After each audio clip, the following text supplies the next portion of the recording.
Chapter आहे biomolecules. ठीक आहे, बायोमॉलिक्युल्समध्ये फक्त इम्पॉर्टंट आपण ते काय येणार आहे ते पार्ट करणार आहोत. ठीक आहे, तर याच्यामध्ये इम्पॉर्टंट एवढंच लक्षात ठेवायचं की काय बायोमायक्रोमॉलिक्युलचं युनिट काय आहे ते की कोणत्या रेंजमध्ये बायोमायक्रोमॉलिक्युल प्रेझेंट असतात ते 18 to 800 DA याच्यामध्ये काय असते. जर बायोमायक्रोमॉलिक्युलचं जर वेट 18 to 800 DAच्या मधात असेल तर आपण त्या मॉलिक्युलला काय म्हणणार, बायोमायक्रोमॉलिक्युल म्हणणार. पुढे एखादा मॉलिक्युल आहे ज्याचं मॉलिक्युलर वेट 10,000 DA काय आहे, जास्त आहे, तर मग त्याला आपण काय म्हणणार, मॅक्रोमॉलिक्युल म्हणजे मोठे मॉलिक्युल्स. हे मॅक्रोमॉलिक्युल्समध्ये कोण कोण येतं, पॉलिसॅक्राइड, न्यूक्लिक ॲसिड, प्रोटीन आणि लिपिड्स येतात. ठीक आहे, आपण लिपिड्सला काय म्हणतो, नॉट स्ट्रिक्टली बायोमॉलिक्युल म्हणतो कारण याचं वेट काय आहे ते 800 कमीच येतं. ठीक आहे, बट तरी एक्सपेरिमेंटमध्ये हे लिपिड्स काय झालं यांच्यासोबत आलं होतं, त्यामुळे बायोमायक्रोमॉलिक्युल्समध्ये आपण या 5 जणांना मोजतो. ठीक आहे, 4 जणांना मोजतो. कोणते कोणते, पॉलिसॅक्राइड्स, न्यूक्लिक ॲसिड आणि प्रोटीन आणि लिपिड्समध्ये. ठीक आहे, ते एवढंच पाठ करायचं. मायक्रोमॉलिक्युल्समध्ये कोण कोण येतात आणि लिपिड्स काय आहे, नॉट स्ट्रिक्टली बायोमायक्रोमॉलिक्युल्स आणि लिपिड्सचं वेट लक्षात ठेवायचं, ही रेंज. ओके, आणि बायोमायक्रोमॉलिक्युलसाठी ही वेटची रेंज लक्षात ठेवायची आणि बायोमायक्रोमॉलिक्युल्ससाठी ही वेटची रेंज लक्षात ठेवायची, बस. आणि यांनी काय केलं तर एक एक्सपेरिमेंट केलं तर या एक्सपेरिमेंटमध्ये फक्त असं एक नाव लक्षात ठेवायचं, ट्रायक्लोरोॲसिटिक ॲसिड, बस एवढंच नाव लक्षात ठेवायचं.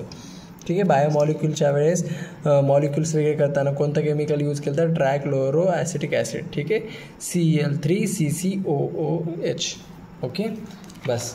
पुढे काय करायचं, नेक्स्ट पेजवर काय करायचं, फक्त यांचे पर्सेंटेज पार्ट करायचं. काय, हायड्रोजनचं अर्थवर किती % आहे, हायड्रोजन किती % अर्थवर प्रेझेंट आहे, 0.1% आहे. आणि ह्युमन बॉडीमध्ये किती असते हायड्रोजनचं प्रमाण, 0.5 असते. कार्बनचं पूर्ण अर्थवर प्रमाण किती आहे, 0.03 आहे, तर बॉडीमध्ये किती आहे, 8.5% आहे. ऑक्सिजनचं पूर्ण अर्थवर किती आहे, 46.6 आहे, तर बॉडीमध्ये 65% आहे. पुढे नायट्रोजनचं प्रमाण खूप कमी आहे अर्थवर, ठीक आहे, पृथ्वीवर, आणि पण ह्युमन बॉडीमध्ये किती आहे नायट्रोजनचं प्रमाण, 3.3% आहे.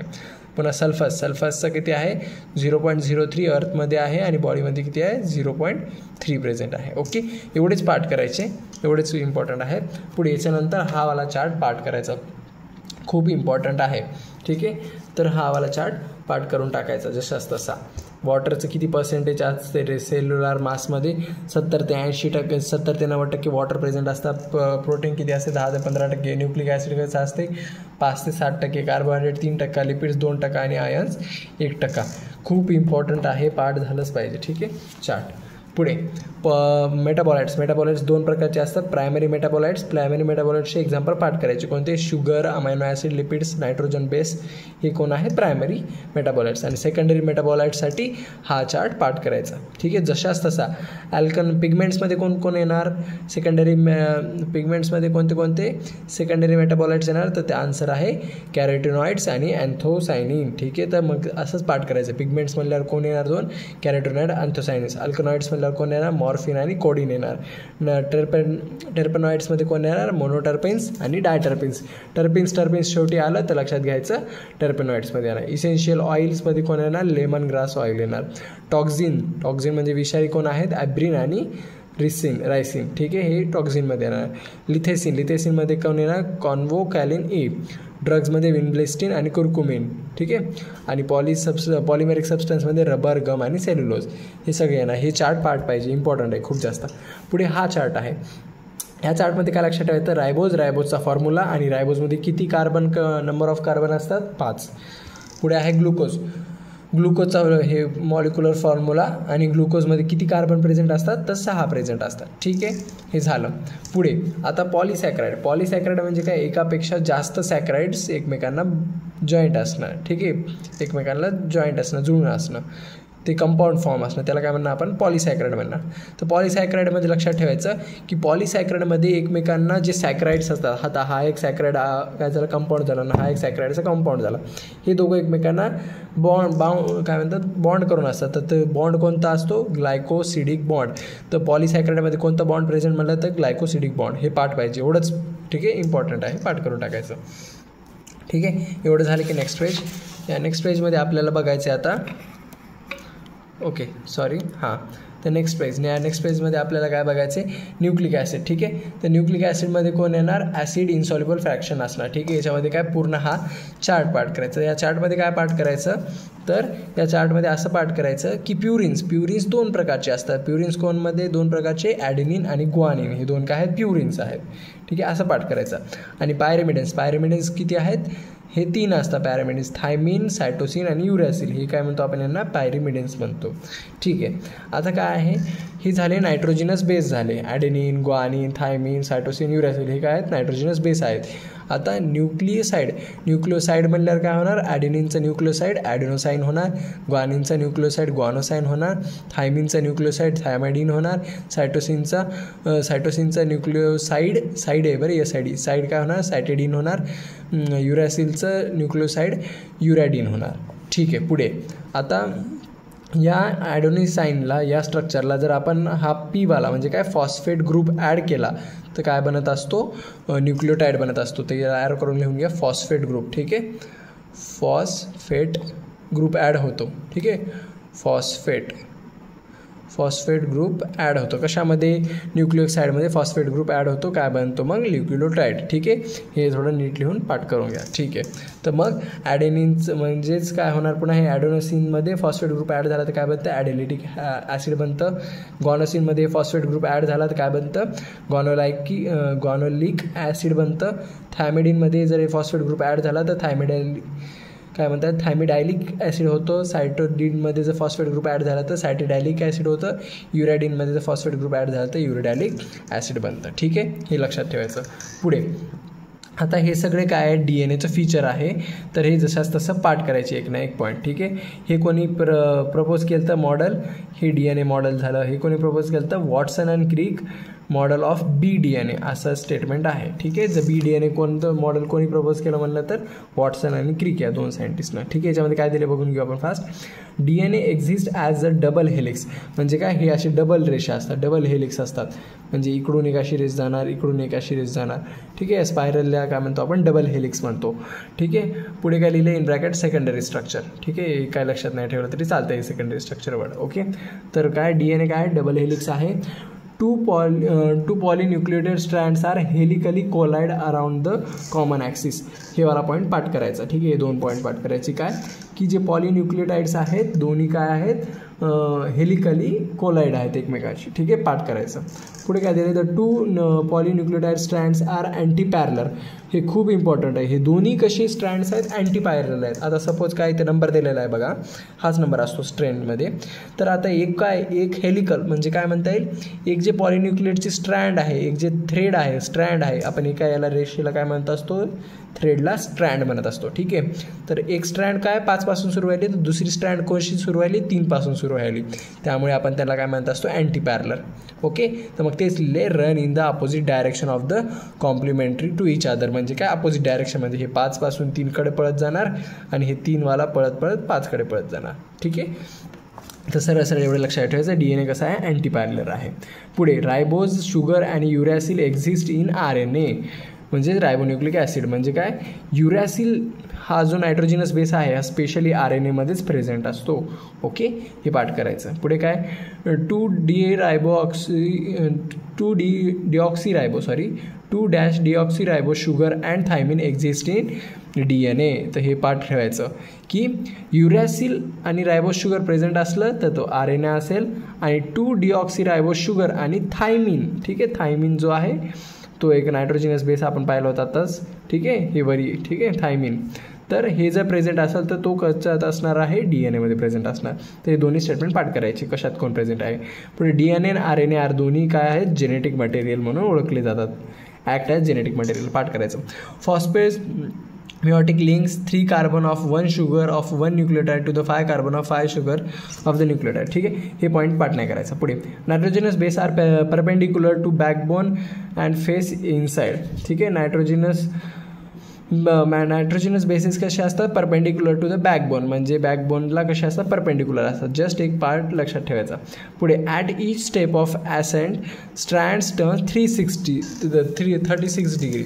म्हणजे काय, हे जसं जसं खाली जातो इथं आलं की ते काय होणार, 360 डिग्री रोटेट होणार. ठीक आहे, हे जस्ट पार्ट करायचं. स्ट्रँड टर्न्स किती, 360 डिग्री. ठीक आहे. पुढे हे वाला क्वेश्चन आजपर्यंत विचारला नाही, तो हे स्टेटमेंट पार्ट नाही केलं तरी चालते, आणि हे वरचं स्टेटमेंट पण पार्ट नका करू. ठीक आहे. आता हे खूप लक्षात येत, हे पार्ट करायचं. 1 turn is equal to 10 base pair असतात. ठीक आहे. 1 टन म्हणजे काय असतो, 10 बेस पेअर असतो. एक कंप्लीट टन म्हणल्यावर काय येणार, 34 अँगस्ट्रॉम येणार. मेजरमेंट आहे बरं, ही लेंथ आहे. एक कंप्लीट टन म्हटलं DNA तर 34 अँगस्ट्रॉम येणार. आणि राईज पर बेस पेअर म्हणजे काय, मेजरमेंट प्रत्येक बेस पेअरनुसार म्हटलं तर 3.4 अँगस्ट्रॉम येणार. 3.4 अँगस्ट्रॉम, 34 अँगस्ट्रॉम. ठीक आहे, हे कन्फ्यूज होऊ द्यायचे नाही. जर DNAचं कंप्लीट टर्न विचारलं तर 34 अँगस्ट्रॉम, आणि राईज पर बेस पेअर विचारलं, DNAचा राईज पर बेस पेअर असं विचारलं तर 3.4 अँगस्ट्रॉम घ्यायचं. आणि 1 टन म्हणजे किती, 1 टर्न व्हायचं म्हणजे किती, DNAचं 1 टर्न होण्यासाठी काय असतं, 10 बेस पेअर लागतात. ठीक आहे, एवढं पाठ करायचं. Okay, done. आता पुढे काय आहे, लिपिड्स कसे असतात, वॉटर इनसॉल्युबल असतात. एवढंच पाठ करायचं. ओके. आता याच्यातलं लक्षात काय ठेवायचं की हे दोन सरळ एवढंच लक्षात ठेवायचं. पॅल्मेटिक ॲसिडमध्ये 16 कार्बन प्रेझेंट असतात, आणि आर्कोनॉइड ॲसिडमध्ये 20 कार्बन्स प्रेझेंट असतात. ओके, एवढंच पाठ करायचं. पुढे आता हे जे आहेत की आपण लिपिड्सचे टाईप्स येतात, लिपिड्स आणि फॅट्सचे टाईप्स येतात. तर मोनोग्लिसराईड म्हणलं तर नंबर ऑफ फॅटी ॲसिड किती असणार, त्याच्यामध्ये 1 असणार. ठीक आहे, असंच पाठ करायचं. मोनोग्लिसराईडमध्ये नंबर ऑफ फॅटी ॲसिड 1 असणार, डायग्लिसराईडमध्ये नंबर ऑफ फॅटी ॲसिड 2 असणार, आणि ट्रायग्लिसराईडमध्ये number of fatty acids 3 present असणार. ओके, हे झालं. सॉरी, ते झालं. पुन्हा काय, मग आता आपल्याला फक्त जस्ट स्ट्रक्चर्स बघायचे. हे कोलेस्ट्रॉलचं स्ट्रक्चर आहे, पाठ करून टाकायचं. हे फॉस्फोलिपिडचं स्ट्रक्चर आहे. फॉस्फोलिपिडला दुसरं काय दिलं, ब्रॅकेटमध्ये नाव लेसिथिन दिलेलं आहे. ठीक आहे, जस्ट एक ओव्हरऑल लक्षात ठेवायचं. एखाद्या डायग्राममध्ये जर हे आलं तर आपल्याला ते नाव देता आलं पाहिजे त्याला. ओके, ते झालं. आणि ह्या फॅट्स कसे असतात, फॅट्सचा मेल्टिंग पॉईंट हायर असतो. हे पण एक पाठ करून टाका. फॅट्सचा मेल्टिंग पॉईंट हायर असतो, आणि विंटर्समध्ये कसे असतात, फॅट्स सॉलिड असतात. तर फॅट्सचे एक्झाम्पल काय आहेत, घी आणि बटर. ऑइल, आता पुढे ऑइलचं मेल्टिंग पॉईंट लोअर असतं. विंटरमध्ये पण हा ऑइल कसा असतो, लिक्विडमध्येच राहतो, थंड ठिकाणी पण लिक्विडमध्येच राहतो. ओके, आणि ऑइलचे एक्झाम्पल आहेत, काय लिहिलं आहे, जिंजी ऑइल लिहिलेलं आहे. ठीक आहे, जिंजी ऑइल एक एक्झाम्पल दिलेलं आहे ऑइलचं. ओके, पुढे आता पुढे आहेत अमायनो ॲसिड्स. अमायनो ॲसिड्समध्ये हे सगळे चार्ट लक्षात ठेवायचे. ओके, याच्यामध्ये काय दिलेलं आहे, ग्लायसिनमध्ये अमायनो ॲसिड म्हणजे काय येणार, हे एच येणार. एचच्या पहिले काहीतरी एक कार्बन कंपाऊंड अटॅच असेल. ठीक आहे, याच्यासाठी काय करायचं, तुम्ही ना NCERTमध्ये डायग्राम्स पाठ करायचे. ठीक आहे, सरळ. त्याच्यामुळे काय होईल की आपल्याला कन्फ्युजन होणार नाही. तर हे 3च आहेत. ठीक आहे. हां, तर हे ग्लायसिन म्हणजे कसं, हे एच फक्त हायड्रोजन आहे, बाकी सगळे हे तिन्हीमध्ये डायग्राममध्ये हे सेम आहे वरचा कंपाऊंड. ओके, तर ग्लायसिन म्हणजे काय, इथे एच येणार. ॲलेनिन म्हणजे काय, इथं CH3 येणार. आणि सेरिन म्हणजे काय, CH2OH येणार. ठीक आहे, तर हेला काय म्हणतो आपण, अमायनो ॲसिड. हे 3 अमायनो ॲसिड्स आहेत, त्यांची स्ट्रक्चर्स पार्ट करायचे खूप इम्पॉर्टंट आहे. ओके, हे ग्लिसरॉलचं स्ट्रक्चर, हे पॅल्मेटिक ॲसिडचं स्ट्रक्चर, हे ट्रायग्लिसराईडचं स्ट्रक्चर, फॉस्फोलिपिडचे स्ट्रक्चर, हे सगळ्यांचे स्ट्रक्चर्स एकदा बघून घ्यायचे. ठीक आहे. ओके, आता काय आहे की अमायनो ॲसिड बघत होतं, तर मग हे ग्लायसिनमध्ये काय असतं, एक हायड्रोजन असते, बाकी आपण आता पाहिलेला कंपाऊंड अटॅच असतो. पुन्हा ॲलेनिन म्हणले की CH3 मिथाईल कनेक्ट असतं, आणि सेरिन म्हणले की हायड्रॉक्सी मिथाईल कनेक्ट असतो, म्हणजे CH2OH कनेक्ट असतो. हे चार्ट 100% पार्टच करायचा. ओके, ॲसिडिक अमायनो ॲसिड म्हणलं तर ग्लुटामिक ॲसिड येणार. बेसिक अमायनो ॲसिड म्हणलं तर लायसिन येणार. न्यूट्रल अमायनो ॲसिड म्हणलं तर व्हॅलिन येणार. आणि ॲरोमॅटिक अमायनो ॲसिड म्हणलं तर ट्रायोसिन, ट्रायप्टोफॅम आणि फेलाॲलेनिन. ठीक आहे, हे दरवर्षी क्वेश्चनमध्ये विचारतात, तर हे खूप पाठच मारायचं रट्टा. ओके, हे झालं. पुन्हा काय आहे की बस, ठीक आहे. आता याच्या खाली काय येतो की काय म्हणता येईल त्याला, की एक झ्विटर आयनॉक फॉर्म आहे. ठीक आहे, एक रिॲक्शन आहे. ही रिॲक्शनमधला जो हा मधातला जो पार्ट आहे, ठीक आहे, याला म्हणतो आपण झ्विटर आयनिक फॉर्म, म्हणजेच किंवा झ्विटर आयन म्हणतो आपण याला. ठीक आहे, हे पाठ करायचं आहे मधात, त्या डायग्रामलाच काय म्हणतो, झ्विटर आयन. पुढे आता पुढे आहे काय आहे स्ट्रक्चर ऑफ प्रोटीन्स. ठीक आहे, स्ट्रक्चर ऑफ प्रोटीन्समध्ये आपण काय लक्षात ठेवणार आहे, primary structure of protein, position of information of a sequence of amino acids. ठीक आहे, म्हणजे काय positional information of sequence of amino acid असतात आणि protein thread as the extended rigid rod. ठीक आहे, त्याच्यामध्ये काहीच लक्षात नाही घ्यायचं, फक्त एवढंच लक्षात घ्यायचं प्रायमरी प्रोटीनमध्ये कसं असते डायग्राम अशी सिंगल असते थ्रेड लाईक. ओके, आपण ते काय करणार ते पण त्याची पण डायग्रामच पाठ करणार आपण जी की आहे NCERTमध्ये. ओके, NCERTमधून ही डायग्रामची नावं जस्ट पाठ करून घ्यायची. हां, ही जी अशी सिंगल जाते ही आहे primary amino acid. Okay, sorry primary protein आहे, हा सेकंडरी प्रोटीन आहे. ठीक आहे, त्याला बीटा प्लेटेड शीटमध्ये पण दाखवलं आहे. हे जरी आलं तरी काय सॉरी सेकंडरी एवढंच लक्षात याचं काय कन्फ्यूज नका करून घेऊ. प्रायमरी प्रोटीन आहे, सेकंडरी प्रोटीन आहे, हा टर्शरी प्रोटीन आहे आणि हा क्वाटर्नरी प्रोटीन आहे. ठीक आहे, डायग्राम वाईज नावं पाठ करायचे. आता टर्शरी प्रोटीनमध्ये काय असते, हायड्रोजन आणि डायसल्फाईड बॉन्ड प्रेझेंट असतात. ठीक आहे, एवढं लक्षात ठेवायचं. पुढे काय, ही जी डायग्राम आहे ही सेकंडरी स्ट्रक्चरची आहे. ओके, सेकंडरी स्ट्रक्चर ऑफ प्रोटीनची, आणि ही जी डायग्राम आहे ही टर्शरी स्ट्रक्चर आहे प्रोटीनचं. ओके, टर्शरी लक्षात ठेवायचं. हां, आता ते झालं. आता याच्यातलं काय काय प्रत्येकमधलं काहीतरी एक इम्पॉर्टंट दिलेलं आहे. सेकंडरीमधलं एवढं लक्षात ठेवायचं, only right handed helix observed in protein. ठीक आहे, जो राईट साईडचा जो हेलिक्स असतो तोच प्रोटीनमध्ये ऑब्झर्व केला जातो. पुढे हे एक स्टेटमेंट पाठ केलं. पुन्हा काय करायचं, टर्शरीमध्ये काय पाठ करायचं, absolute necessary of the many biological activity proteins. ठीक आहे, म्हणजे वेगवेगळ्या बायोलॉजिकल प्रोटीन ॲक्टिव्हिटीमध्ये टर्शरी प्रोटीन यूज केला जातो. ठीक आहे, तर याचं हे वाला पॉईंट नाही लक्षात ठेवलं तरी चालते, फक्त याचं एक लक्षात ठेवायचं की 100 हेलिक्स ऑब्झर्व्ड इन प्रोटीन्स. आणि दुसरं काय की याच्यामध्ये फक्त टर्शरीमध्ये 2 बॉन्ड्स असतात, एक असतं हायड्रोजन बॉन्ड आणि एक असतो डायसल्फाईड बॉन्ड. ठीक आहे, आता आहे क्वाटर्नरीमध्ये काय आहे, हिमोग्लोबिन कन्सिस्ट 4 सब युनिट. हिमोग्लोबिनमध्ये 4 सब युनिट असतात, तर 2 अल्फा आणि 2 बीटा, बस एवढंच लक्षात ठेवायचं. ओके, तर आणि हे स्ट्रक्चर त्याचं डायग्राममधलं लक्षात ठेवायचं. ते झालं. आता हे प्रोटीन आणि प्रोटीनचं फंक्शन्स आहेत, हे खूप इम्पॉर्टंट आहेत, जसं तसं पाठ करायचं. कोलेजन प्रोटीनचं काम काय आहे, इंटरसेल्युलर ग्राउंड सबस्टन्स, म्हणजे प्रत्येक सेलमध्ये ग्राउंड सबस्टन्स असतं, मॅट्रिक्स असतं बेसमधलं, सेलच्या आजूबाजूचं पाणी लिक्विड समजायचं, फ्लुइड समजायचं की तो कशापासून बनलेला असते, कोलेजनपासून बनलेला असते. पुढे ट्रिप्सिनचं काम काय आहे, एका प्रकारचं एन्झाईम आहे. इन्सुलिन काय आहे, एका प्रकारचा हॉर्मोन आहे. अँटीबॉडीचं काय काम आहे, फाईट इन्फेक्शन एजंट, म्हणजे काय जे पण व्हायरल एजंट आले बाहेरून त्यांच्या अपोजमध्ये काय करणं, फाईट करणं. पुढे रिसेप्टर काय आहेत, sensory reception in bracket smell, taste आणि हॉर्मोन्स, म्हणजे रिसेप्टर प्रोटीन काय करतात की वेगवेगळे वास, चव आणि वेगवेगळ्या हार्मोन्सला काय करतात, सेन्स करतात. ओके, पुढे ग्लूट4 बरेचदा क्वेश्चनमध्ये विचारलेलं आहे. ग्लूट4चं काम काय आहे, ग्लूट4 प्रोटीनचं काम आहे enables the glucose transport into the cell, म्हणजे सेलमध्ये ग्लुकोज ट्रान्सपोर्ट करणं, फूड ट्रान्सपोर्ट करणं त्या मेम्ब्रेनमधून. ठीक आहे, सेलचा जो मेम्ब्रेन असतो आउटर मेम्ब्रेन त्याच्यामधून सेलमध्ये ट्रान्सफर करणं, हे कोण करणार, ग्लूट4 ते काम करून टाकणार. ठीक आहे, आलं लक्षात. आता ते झालं. आता याच्या खाली काय दिले, collagen is the most abundant protein in the animal world. हे स्टेटमेंट पाठ करायचं, खूप इम्पॉर्टंट आहे. काय, collagen is the most abundant protein in animal world, म्हणजे सर्वात ॲनिमलमध्ये बॉडीमध्ये सर्वात जास्त कोणतं प्रोटीन भेटतं, तर कोलॅजन भेटतं. आणि rubisco is the most abundant protein in the whole of the biosphere. आणि जर आपण सगळे घेतले, झाडं प्राणी सगळे घेतलं, तर त्यामध्ये काय रुबिस्को बायोस्फिअर वगैरे घेतला, म्हणजे आजूबाजूचा सगळा एरिया घेतला, तर त्याच्यामध्ये सर्वात जास्त कोणता असतो, रुबिस्को असतं. हे स्टेटमेंट असंच पाठ करून टाकायचं. ओके, आता याच्यानंतर काय आहे, एन्झाईम्स आहे. एन्झाईम्समध्ये फक्त हे ग्राफ पाठ करायचा.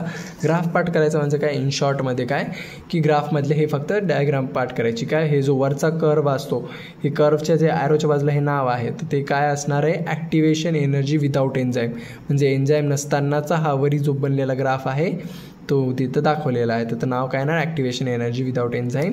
आणि या छोट्या खालच्या गोलच्या हाईटला काय म्हणलेलं आहे, ॲक्टिवेशन एनर्जी विथ एन्झाईम, म्हणजे एन्झाईम वापरल्यावर ॲक्टिवेशन एनर्जी इथपर्यंतच गेली आहे. ठीक आहे, खालच्याला काय म्हणतात, सबस्ट्रेट्स म्हणतात. येस म्हणजे काय असते, सबस्ट्रेट, आणि वरचे जे असते तो ट्रान्झिशन स्टेट असतो. ओके, आलं लक्षात. याच्यामध्ये काय लक्षात घ्यायचं, P is lower level than S, म्हणजे काय, पी म्हणजे काय प्रोडक्ट, एस म्हणजे काय सबस्टन्स. ठीक आहे, जर पी खाली आला एसपेक्षा ओके तर मग काय असते, रिॲक्शन एक्झोथर्मिक असते. आणि S is a lower than P, जर सबस्ट्रेट जे आहे जर प्रोडक्टपेक्षा खाली आला ठीक आहे तर मग काय होणार, रिॲक्शन काय होणार, एंडोथर्मिक होणार. ओके, आलं लक्षात. हां, तर मग सरळ एवढंच पाठ करायचं. प्रोडक्टच्या तिथं काय होत असते एंडोथर्मिक रिॲक्शन आणि सबस्ट्रेटच्या तिथं काय होत असते एक्झोथर्मिक रिॲक्शन. ओके, हे क्वेश्चनमध्ये विचारलेले आहेत म्हणून मी तेवढेच हायलाईट करून सांगत आहे. ओके, ते झालं आता. हां, पुढे काय आहे इम्पॉर्टंट लक्षात ठेवण्यासारखं, सरळ नेक्स्ट ग्राफमध्ये यायचं आणि हे सगळे ग्राफ पाठ करायचे. हा ग्राफ कोणता आहे, टेम्परेचर आणि एन्झाईम ॲक्टिव्हिटीचा ग्राफ आहे. दुसरा कोणता आहे, pH आणि एन्झाईम ॲक्टिव्हिटीचा ग्राफ आहे. आणि ठीक आहे, हे ग्राफ दिलेला आहे. या ग्राफमध्ये फक्त नेमिंग लक्षात ठेवायची. इकडं आहे यस, इकडं आहे वेलॉसिटी ऑफ रिॲक्शन, इथं काय दिलेलं आहे Vmax/2 आणि हे काय आहे Km आहे. आणि ग्राफ हां हे सगळे दिसले ना, हा आहे ग्राफ टेम्परेचर आणि एन्झाईम ॲक्टिव्हिटीचा, हा आहे pH आणि एन्झाईम ॲक्टिव्हिटीचा ग्राफ. आणि हा ग्राफ आपण जस्ट नावं लक्षात ठेवणार आहोत. खाली आहे एस म्हणजे काय सबस्ट्रेट, वरी आहे व्ही म्हणजे काय वेलॉसिटी ऑफ रिॲक्शन आणि त्याच्या बाजूला काय दिलं Vmax/2 आणि याचा ग्राफ कसा जातो, असा जात असतो. ठीक आहे, जस्ट ग्राफ लक्षात ठेवायचे आपण. ओके, नोट काय दिले, effect of the competitive inhibitor can reverse the increase of the concentration on the substrate. ठीक आहे, हे पण पॉईंट लक्षात ठेवायची काही गरज नाही, फक्त ग्राफ्स बघायचे आणि सोडून द्यायचं. पुढे आता आहे कोफॅक्टर्स. ठीक आहे, कोफॅक्टर्समध्ये लक्षात ठेवायचं की कोफॅक्टर्स म्हणजे काय असतं, एन्झाईम्सचे 2 प्रकार येतात, सिम्पल एन्झाईम आणि कंजक्टेड एन्झाईम्स. ठीक आहे, एन्झाईम्स म्हणजे काय असतं, ओन्ली प्रोटीन, ज्याच्यामध्ये फक्त प्रोटीन्स असतात त्यांना आपण काय म्हणतो सिम्पल एन्झाईम. कंजक्टेड एन्झाईम्स म्हणजे काय, अपो एन्झाईम येतो. ठीक आहे, अपो एन्झाईम म्हणजे प्रोटीन पार्ट असतं आणि त्याच्यामध्ये एक प्रेझेंट काय असतो, एक कोफॅक्टर प्रेझेंट असतो जो की नॉन प्रोटीन पार्ट असतो. तर मग आपल्याला लक्षात काय ठेवायचं, एवढाच बॉक्स. अपो एन्झाईम काय आहे, इनॅक्टिव्ह असतो आणि प्रोटीनचा पार्ट असतो आणि कोफॅक्टर कसा असतो, नॉन प्रोटीनचा पार्ट असतो. ओके, हे 2 एवढं पाठ करायचं. आणि काय, कोफॅक्टरचे 3 प्रकार येतात, काय, प्रोस्थेटिक ग्रुप, कोएन्झाईम आणि मेटल आयन्स. ठीक आहे, तर काय म्हणता येईल, प्रोस्थेटिक ग्रुप म्हणजे काय असते, बाइंड टू अपो एन्झाईमला बाइंड झालेले असतात. अशा ग्रुपला आपण काय म्हणतो, प्रोस्थेटिक ग्रुप म्हणतो. तर haem is a prosthetic group of the catalase आणि पॅरॉक्सिडाइज. हेम म्हणजे जे हिमोग्लोबिनमधला हेम असतो तो काय आहे, एका प्रकारचा प्रोस्थेटिक ग्रुप आहे. ओके, पुन्हा कोएन्झाईमचे एक्झाम्पल कोण आहेत, NADA, NADP. ठीक आहे, हे आहेत कोएन्झाईमचे एक्झाम्पल्स आहेत. ठीक आहे, यांच्यामध्ये काय प्रेझेंट असतं, कंटेन नियासिन आणि व्हायटामिन्स. ओके, हे झालं. पुढे कोफॅक्टर्समध्ये काय, मेटल आयन्सचं एक्झाम्पल काय आहे, Zn+2. ठीक आहे, इथं काय लिहिलं आहे, catalytic activity is lost if cofactor is removed. म्हणजे काय, जर कोफॅक्टर रिमूव्ह केला तर ती कॅटॅलायटिक ॲक्टिव्हिटी आहे. कॅटॅलायटिक ॲक्टिव्हिटी म्हणजे काय, जी हार्मोनमुळे एक काय म्हणता येईल स्पीड, जी कॅटॅलायटिक म्हणजे काय, स्पीड जी आलेली असते रिॲक्शनला ती काय होत असते, कमी होत असते. कधी, जेव्हा कोफॅक्टर रिमूव्ह केला असं. हे स्टेटमेंट जस्ट तसं पाठ करून टाकायचं. Okay, done.